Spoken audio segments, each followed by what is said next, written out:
fait quelques mois déjà que j'ai entamé une série qui s'appelle « Je suis, vous êtes ». Je suis, 3 petits points, vous êtes, 3 petits points, et on relève ensemble ce que Jésus a pu dire, ce qu'il est, et puis du coup ce que sont ses disciples. Alors nous avons vu « Je suis le sel ».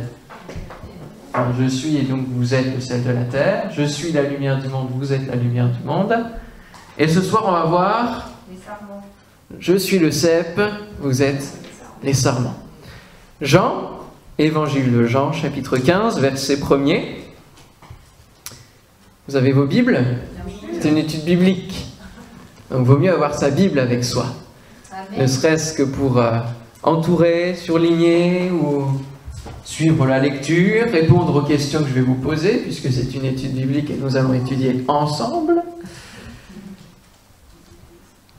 Et puis souvent avoir un carnet également pour noter les pensées que le prédicateur peut annoncer et aussi les pensées qui peuvent traverser votre esprit en même temps que nous méditons ce texte évangile de Jean, chapitre 15, verset 1er. Je suis le vrai cep et mon Père est le vigneron. Tout sarment qui est en moi et qui ne porte pas de fruit, il le retranche, et tout sarment qui porte du fruit, il l'émonde, afin qu'il porte encore plus de fruits. Déjà, vous êtes purs à cause de la parole que je vous ai annoncée. Demeurez en moi, et je demeurerai en vous. Comme le sarment ne peut de lui-même porter du fruit s'il ne demeure attaché au cep, ainsi vous ne le pouvez non plus si vous ne demeurez en moi. Je suis le cep, vous êtes les sarments. Celui qui demeure en moi et en qui je demeure porte beaucoup de fruits, car sans moi, vous ne pouvez rien faire. Si quelqu'un ne demeure pas en moi, il est jeté dehors, comme le sarment, et il sèche. Puis on ramasse les sarments, on les jette au feu, et ils brûlent. Si vous demeurez en moi et que mes paroles demeurent en vous, demandez ce que vous voudrez, et cela vous sera accordé. Si vous portez beaucoup de fruits, c'est ainsi que mon Père sera glorifié et que vous serez mes disciples. Amen. Amen. Alléluia. Je suis le cep, vous êtes les sarments. Alors on va prendre par le début. Qu'est-ce qu'un sarment? C'est un petit rejeton accroché au cep de vigne. Un petit rejeton accroché au cep de vigne. Ah, alors ça c'est la vrille. La queue de cochon c'est encore plus petit que le sarment, c'est la vrille. C'est le genre de branche en fait qui est accroché au cep. C'est ça, c'est ce qui va pousser sur le cep, hein, c'est les branches qui vont porter tout le reste, les feuilles, les petits queues de cochon, les vrilles, et puis les fruits. Et c'est surtout ça, les grappes de raisin. Le sarment c'est cela. C'est la branche qui va être entre le cep finalement et les fruits, l'aboutissement. Alors, pour être les sarments de Jésus, il est dit « Je suis le vrai cep et mon Père est le vigneron, je suis le cep et vous êtes les sarments », il faut déjà faire partie de la vigne du Père. C'est un premier élément. Et à qui Jésus parle-t-il ici dans ce texte ? À qui parle-t-il quand il dit « Vous êtes les sarments » ? À ses disciples, en effet. À ses disciples. Donc c'est un cercle particulier, c'est pas à la foule, c'est à ses disciples, c'est à son cercle proche. Je suis le cep, je suis la base, je suis le tronc, celui qui détient les racines, de qui vient la source, et vous, vous êtes les sarments, en qui je mets toute mon énergie, hein, tout mon enseignement, puisqu'il dira aussi, hein, si vous demeurez dans mes paroles. Il parle à son cercle très proche. Et on ne peut pas être des sarments, tu ne peux pas être un sarment de la vigne divine si tu ne nais pas en Jésus. Les disciples là ont vécu près de Jésus et ils ont reçu de sa part. Il les a formés pour ensuite continuer à porter le ministère de Christ, alors que Christ ne serait plus sur terre. Il les a formés, donc il a transmis, puis ils ont vu les miracles, ils ont vu l'accomplissement de la parole, et ils ont vécu la pratique de la parole de Christ. Ils l'ont testé, ils l'ont éprouvé. Et il y a un seul médiateur entre quoi et quoi? Entre nous et Dieu. Il s'appelle Jésus-Christ. Et nous ne pouvons pas faire partie de la vigne du Père si nous ne naissons pas en Jésus-Christ. Si nous ne sortons pas de Jésus-Christ. Le sarment que nous sommes sort de Jésus-Christ. Et nous devons naître et passer au travers de Jésus-Christ. Il y a un seul Dieu, un seul médiateur entre Dieu et les hommes, Jésus-Christ, homme, qui s'est donné lui-même en rançon pour tous. 1 Timothée 2, 5, 6. Fais-tu partie de la vie du Père éternel? Es-tu né en Jésus? T'es-tu attaché à lui? Attaché. Ou alors, si nous ne faisons pas partie de la vigne du Père, nous sommes où? Nous sommes quoi? On est des sarments qui portent pas de fruits. Oui. La vigne, c'est quelque chose de bien particulier. C'est-à-dire qu'une vigne, quand vous allez en Alsace, quand vous allez là où il y a de la vigne, c'est rangé. Vous voyez, c'est l'homme a mis en place la vigne. C'est lui qui a planté, c'est lui qui va mettre tous les filets pour que les sarments soient attachés, aillent vers le haut, etc. Et que les grappes puissent bien être portées, suspendues. C'est entouré souvent de murets de pierre. C'est entretenu. On met des rosiers au bout pour que le mildiou se mette sur les rosiers plutôt que sur les vignes. En dehors de l'action humaine, une vigne normale, elle devient quoi? Une vigne sauvage. Une vigne sauvage. Et si nous ne faisons pas partie de la vigne du Père qui est entretenue, dont on prend soin, nous faisons partie de la vigne sauvage. Et la vigne sauvage, si vous allez voir un petit peu, si vous faites des recherches, elle porte des fruits, mais des petits fruits comme ça, noirs, blancs, ça dépend. Mais c'est pas très bon, ni très comestible au final, et ça n'a pas grand intérêt, ça n'a pas de valeur. Ça pousse n'importe où, ça s'agrippe sur les arbres, ça prend de l'énergie d'ailleurs. Donc il y a deux parties. Faisons-nous partie de la vigne du Père? Il faut passer par le cep, par le bois. Il faut passer par le bois de la croix. Pour pouvoir faire partie de ce rang divin d'enfants de Dieu, de disciples de Christ. Il faut passer par la croix pour connaître Christ, le suivre et hériter la vie éternelle. Si quelqu'un est en Christ, il y en a qui vont pouvoir me le citer, je le sais parce que je les ai eus en cours. Si quelqu'un est en Christ, une nouvelle créature. Voici, toutes choses sont devenues nouvelles, les choses anciennes sont passées. Alléluia, il y a vraiment un avant et un après. Si quelqu'un est en Christ, la référence? Ah ouais. Ah, la référence. Presque. Attends, 2 Corinthiens 5, 17. Oui, bravo. 2 Corinthiens 5, 17. On fera des quiz la prochaine fois. Vous vous souvenez, le pasteur Jean en avait fait, hein? 2 Corinthiens 5, 17. Si quelqu'un est en Christ, il est une nouvelle créature. On est à une nouvelle vie. Voilà notre nouvelle vie de sarment qui va porter du fruit. Ce n'est pas une adhésion, c'est une relation. Ce n'est pas une apparence, c'est une expérience. Alléluia. C'est une expérience. Car, oui, et on espère beaucoup de la vigne quand on l'entretient. Pourquoi Dieu vient prendre soin de nous? D'abord parce qu'il veut nous sauver, parce qu'il veut qu'on soit dans un bon cadre, parce qu'il veut prendre soin de nous, mais aussi parce qu'il espère du fruit de sa vigne.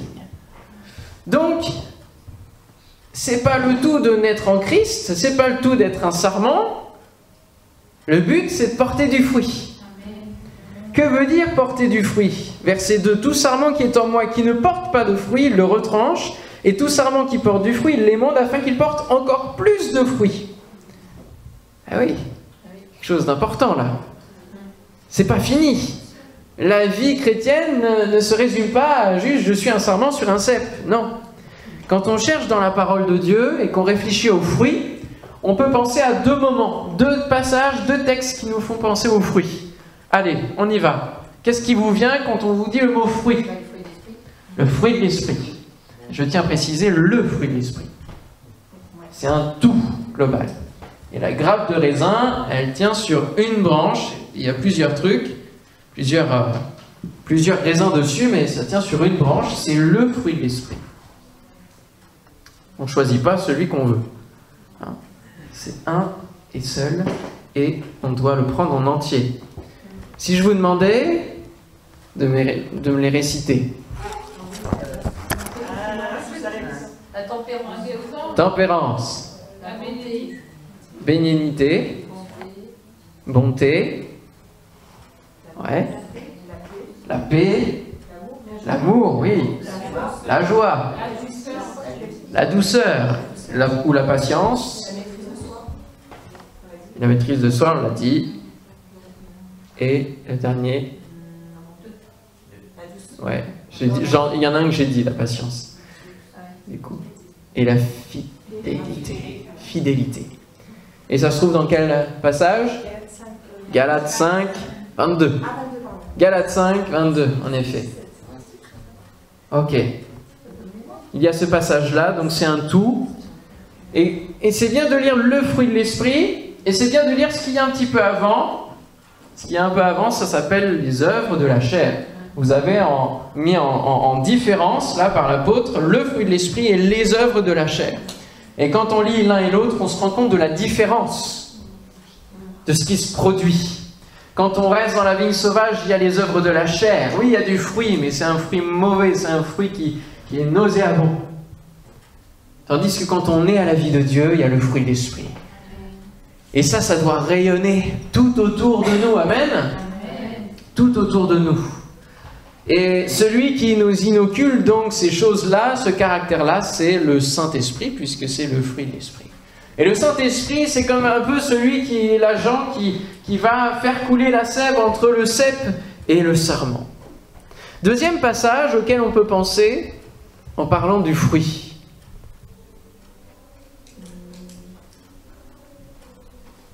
Ah, c'est plus complexe.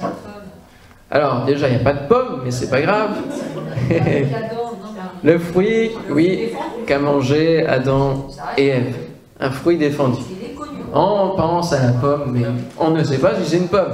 C'est comme la baleine de Jonas. Hein? D'accord. Les figues, oui. Le figuier, séché, en effet. Spirituellement, un peu plus spirituellement. Qu'est-ce qu'on doit produire comme fruit? Oui, très bien. Des fruits dignes de la repentance. On va aller dans Luc, chapitre 3, versets 7 à 14. Et là, c'est un passage que j'ai redécouvert, là, en étudiant rapidement le sujet. Et je pense que vous allez le redécouvrir avec moi. C'est Jean-Baptiste qui en parle. Luc chapitre 3 verset 7, il disait donc à ceux qui venaient en foule pour être baptisés par lui, « Race de vipères, qui vous a appris à fuir la colère à venir? Produisez donc des fruits dignes de la repentance et ne vous mettez pas à dire en vous-même, nous avons Abraham pour père. Car je vous déclare que de ces pierres, Dieu peut susciter des enfants d'Abraham. » C'était pour dire, bon, les Juifs, vous venez vous faire baptiser parce que vous avez peur que le ciel vous tombe sur la tête. Mais vous pouvez vous dire quand même, oui, mais bon, nous on vient d'une lignée assez particulière puisqu'on vient d'Abraham, le père de la foi, donc on est un peu acquis à la cause et Dieu passe un peu sur nous et nous pardonne automatiquement. Non, non, non, ça ne veut plus rien dire. Déjà même la cognée est mise à la racine des arbres, tout arbre donc qui ne produit pas de bons fruits sera coupé et jeté au feu. C'est-à-dire c'est l'annonce du jugement à venir pour l'ensemble de l'humanité. La foule l'interrogeait disant, et c'est ça que j'ai redécouvert, « Que devons-nous donc faire ?» Il leur répondit, « Que celui qui a 2 tuniques partage avec celui qui n'en a point, et que celui qui a de quoi manger agisse de même. » Il vint aussi des publicains pour être baptisés, et ils lui dirent, « Maître, que devons-nous faire ?» Il leur répondit, « N'exigez rien au-delà de ce que vous a été ordonné, de ce qui vous a été ordonné. » Des soldats aussi lui demandèrent, « Et nous, que devons-nous faire ?» Il leur répondit, « Ne commettez ni extorsion ni fraude envers personne et contentez-vous de votre solde. Amen. » Produisez donc des fruits dignes de la repentance. Ça veut dire quoi? Ça veut dire que quand on est en Jésus-Christ et qu'on devient un sarment nouveau, on doit avoir une logique derrière de ce changement de vie, de cette repentance où on a cru en Jésus-Christ. Il y a des changements qui doivent se produire et qui doivent être visibles dans notre caractère, dans notre vie. On est une nouvelle créature, donc on ne doit pas recommencer les choses d'avant. On ne doit plus être pareil qu'avant. Il faut être logique. C'est là que l'on voit que l'apparence ne fonctionne pas avec Dieu. Et c'est ce qu'il leur dit là. C'est bien, vous vous faites baptiser, mais ne croyez pas que Dieu ne regarde pas l'état de votre cœur. Il regarde l'acte, mais il regarde l'état de votre cœur. Pourquoi vous venez vous faire baptiser? Est-ce que c'est juste parce que vous sentez là qu'il y a quelque chose qui va se produire? Ou est-ce que... Et du coup, vous avez une crainte de l'enfer à venir? Crainte que Dieu vous châtie? Ou est-ce que vous avez vraiment sur votre cœur d'aimer, d'adorer Dieu et de lui obéir? Il faut être logique, on ne peut se donner à Dieu et continuer à vivre sans lui. C'est pas compatible. Alors, verset 8, il nous est dit, déjà, digne de la repentance, hein, et nous avons pour père Abraham, etc., c'est reconnaître son état sans Dieu. Reconnaître que Dieu regarde l'état de notre cœur. Versets 10 et 11, ce qu'il va répondre à la foule, c'est partager. Regardez votre prochain, regardez autour de vous et aimez votre prochain. C'est exactement le discours qu'ils entendront plus tard au travers de la bouche de Jésus.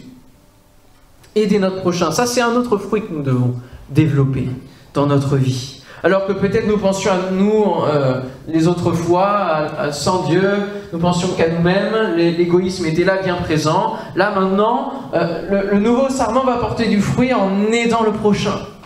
En faisant passer le prochain avant nous-mêmes. C'est un tout autre discours que Jésus amène. Il dira dans le sermon sur la montagne, vous avez appris que, voilà, la loi mettait des limites, même dans l'aide au prochain, quelque part, il y avait un devoir de faire ceci. Mais vous restiez dans le devoir. Maintenant, vous allez aimer vos ennemis. Ce n'est plus une question de devoir, c'est une question d'état de cœur. C'est une question d'attitude, de disposition. Et ça, c'est des nouveaux fruits à porter. Et dans 1 Jean, je vous fais parcourir un peu la Bible ce soir, mais c'est important, ça ne peut que nous faire penser à cela. 1 Jean 4. 1 Jean 4, où il est parlé justement de l'amour de Dieu. Notre amour envers Dieu et l'amour que nous devons, ou que nous avons en tout cas, envers notre prochain.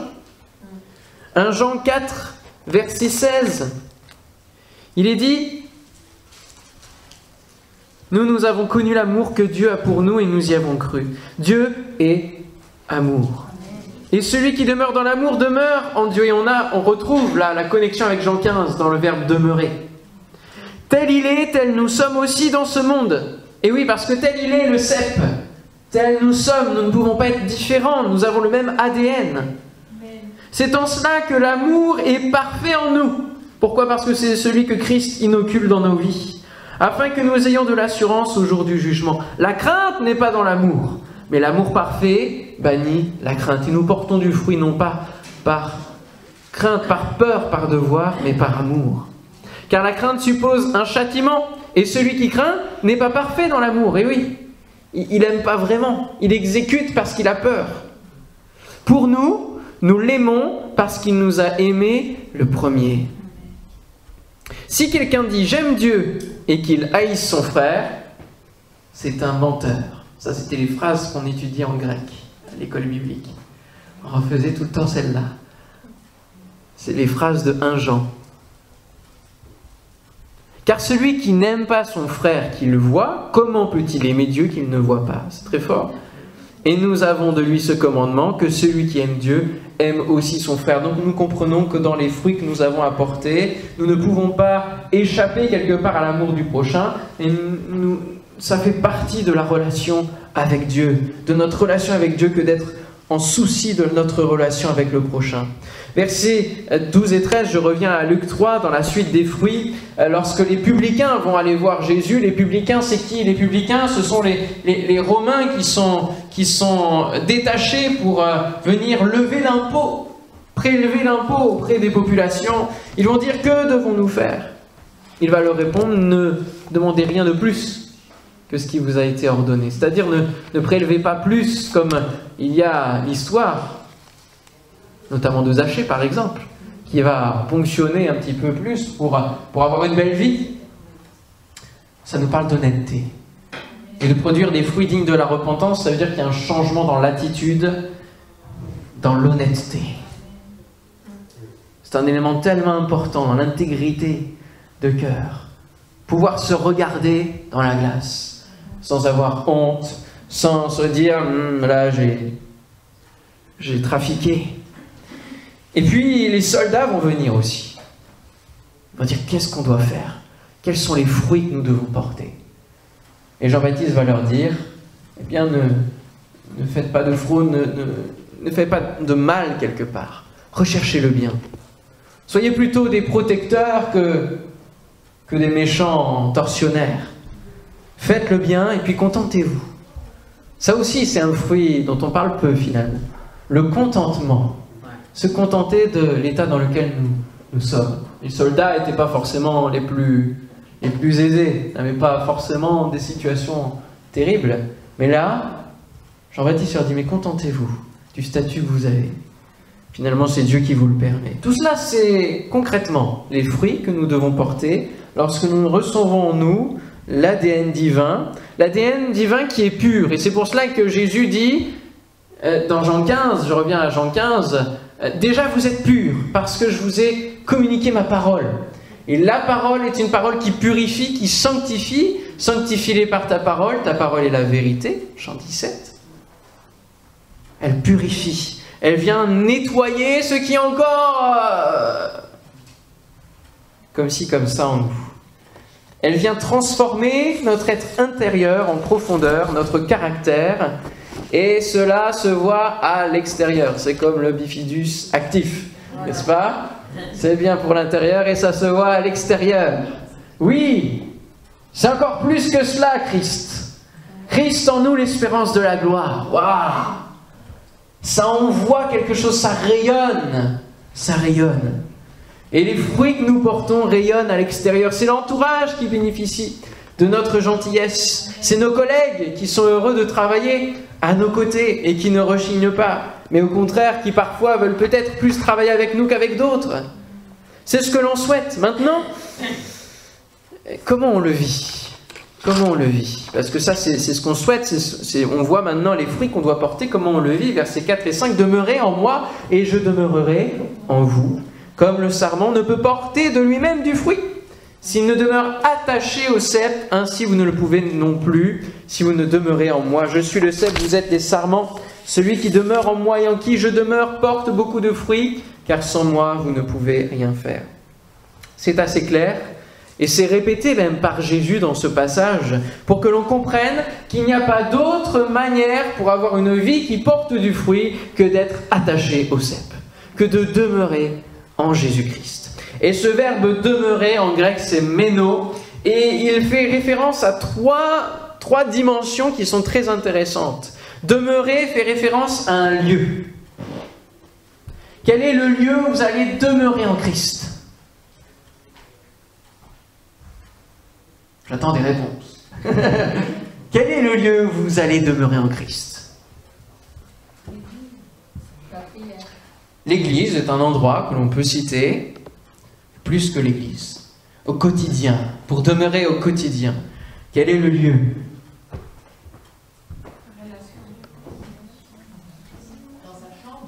Sa chambre. Oui. La chambre, ou en tout cas le lieu où vous avez construit votre rendez-vous personnel avec Dieu, là où vous pouvez fermer votre porte. votre war room, votre chambre de prière, de guerre, là où vous allez vraiment vous attacher à lui dans vos moments de détresse, comme dans vos moments de bénédiction, vous allez dire « tout me vient de toi ». Alléluia. Le lieu de prière, le lieu de méditation de cette parole pure qui va être transmise, qui va pas seulement être lue, mais qui va être digérée et dont les éléments vont nourrir notre foi, vont nourrir notre vie et nous amener à avoir cette assurance que nous avons lue tout à l'heure. La deuxième dimension, c'est que demeurer fait référence au temps. Au temps. Trouver le temps nécessaire pour justement aller dans ce lieu, au quotidien, pour demeurer en Jésus-Christ. Nous devons trouver le temps. C'est une nécessité. Et troisième dimension, c'est référence à un état. À un état. Avoir finalement le même zèle pour aller demeurer en Jésus-Christ. Est-ce que vous avez soif le matin dès que vous vous levez d'aller dans la chambre, dans le lieu de prière, dans le lieu où vous allez retrouver votre ami?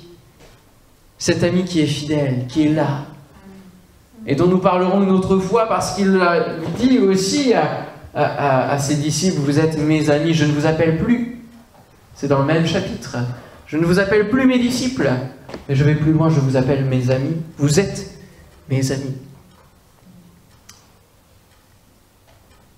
Entre le cep et le sarment, il y a un échange. Nous restons attachés à Jésus et il demeure en nous, il fait passer sa vie en nous. C'est vraiment la correspondance avec cet appel de Jésus-Christ dans l'Apocalypse où il dit « Je frappe à la porte.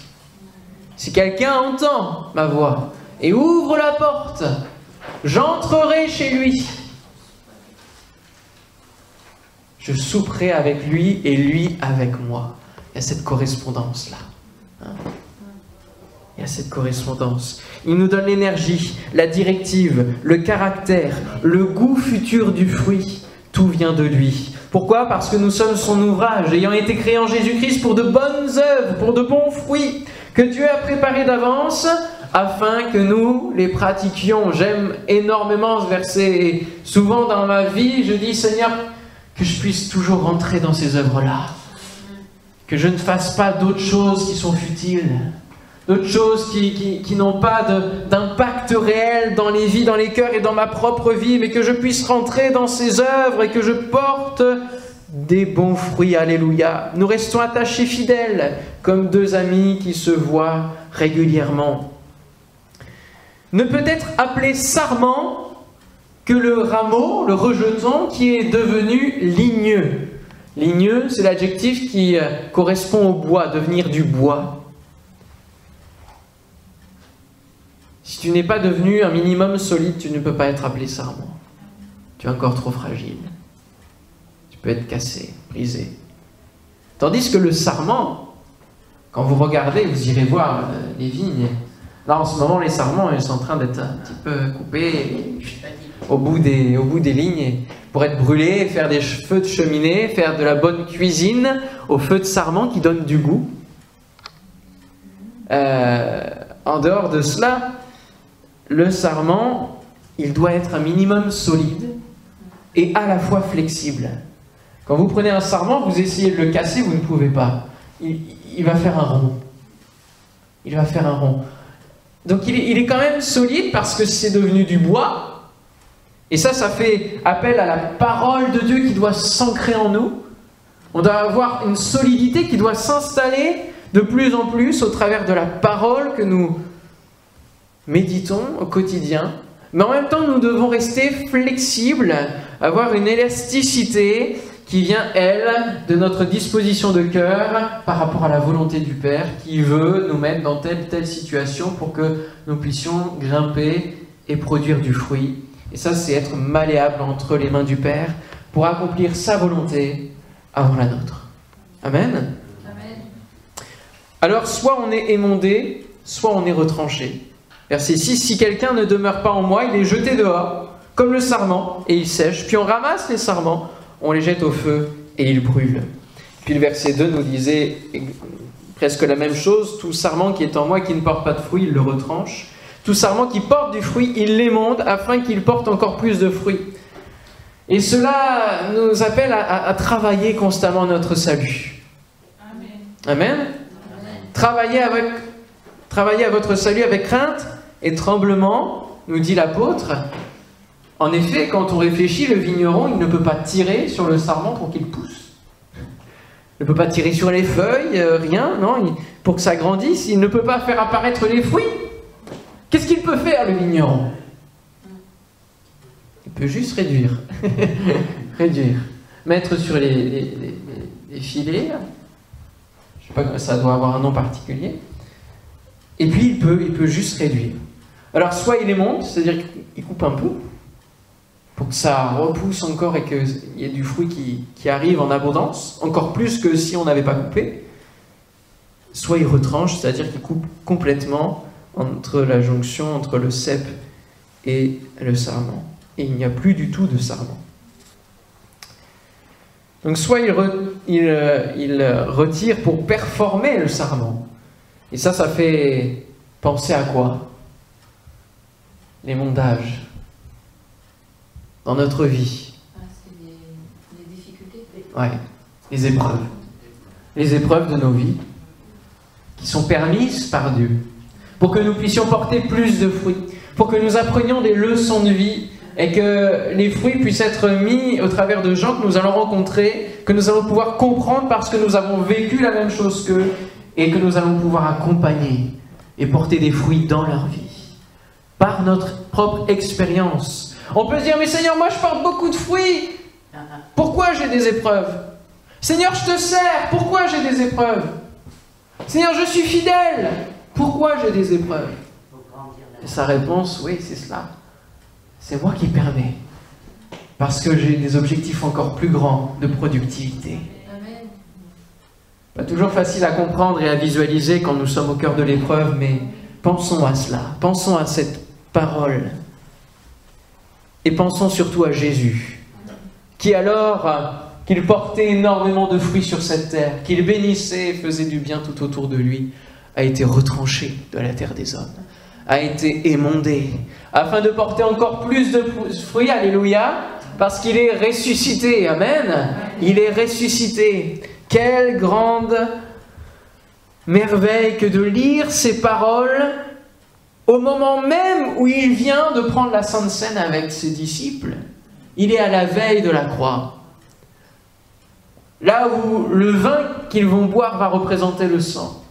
Le vin, la vigne. Il fait le parallèle. Il emploie cette image. Nous sommes émondés afin que le fruit que nous portons puisse toujours rappeler ce que Christ a fait pour nous. Que nos fruits puissent avoir le goût de la croix. Avoir la bonne odeur de Christ. Ce qu'il a fait pour nous, pour l'humanité, et finalement amener les autres à croire à leur tour. Sinon, il va retrancher parce que rien ne donne sur le sarment, c'est une vie qui ne produit aucun fruit. Cela nous fait penser à l'anecdote dont on a parlé tout à l'heure sur le figuier qui ne porte pas de fruits. On peut être un bel arbre plein de feuilles, un beau sarment caché même par les grandes feuilles de vie. On peut être un chrétien magnifique dans l'église et ne porter aucun fruit pendant la semaine. Aussi, c'est important quand même d'y penser parce qu'à un moment donné, Dieu va exiger les fruits. Il donne des talents, il veut récupérer à un moment donné l'investissement.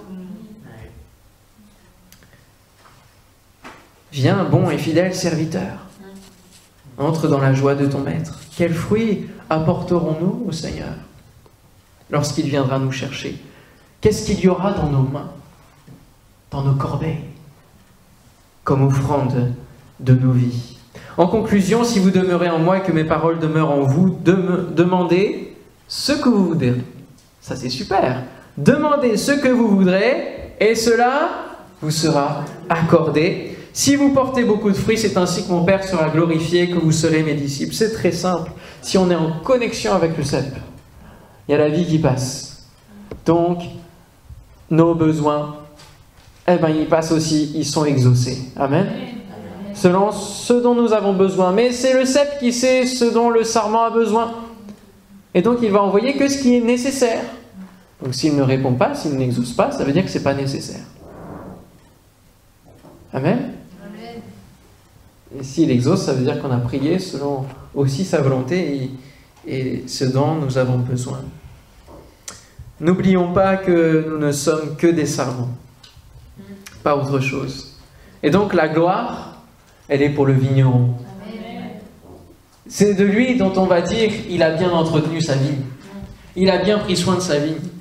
Ce vigneron-là, oh, le fruit qu'il a, vous verriez le vin que ça donne. C'est celui qu'on pourra servir aux noces de l'agneau. Amen. Bon, le parallèle et la symbolique, l'image de la vigne, on pourrait en parler nombreuses fois, à commencer par le premier miracle de Jésus. Il y a plein de choses à développer encore, mais je voulais m'attarder sur ces quelques versets. Et ce vigneron, notre Dieu, pourra se vanter d'avoir une belle vigne, une belle église, sans tache, ni ride, ni flétrissure. Amen, sur ces raisins. Alors, vous serez mes disciples. Ce sera là aussi l'objet d'une autre prédication de la série « Je suis, vous êtes mes disciples ». Amen. Te bénissons, Seigneur, pour ta parole.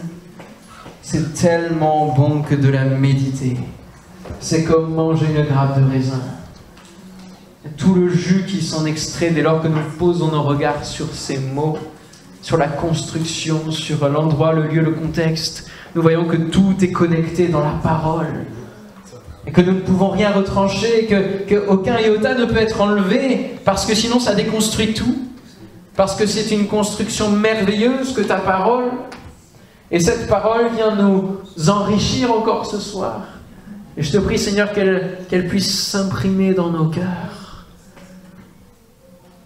Merci d'avoir fait de nous tes servants. Merci d'avoir accepté que nous soyons dans la vigne de ton Père et encore plus que tu nous aies choisis pour porter du fruit. C'est tellement grand comme destin, comme projet.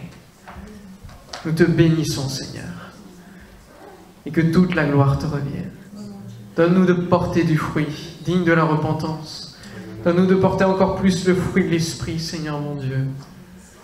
Donne-nous d'être transformés dans notre caractère, au nom de Christ Jésus.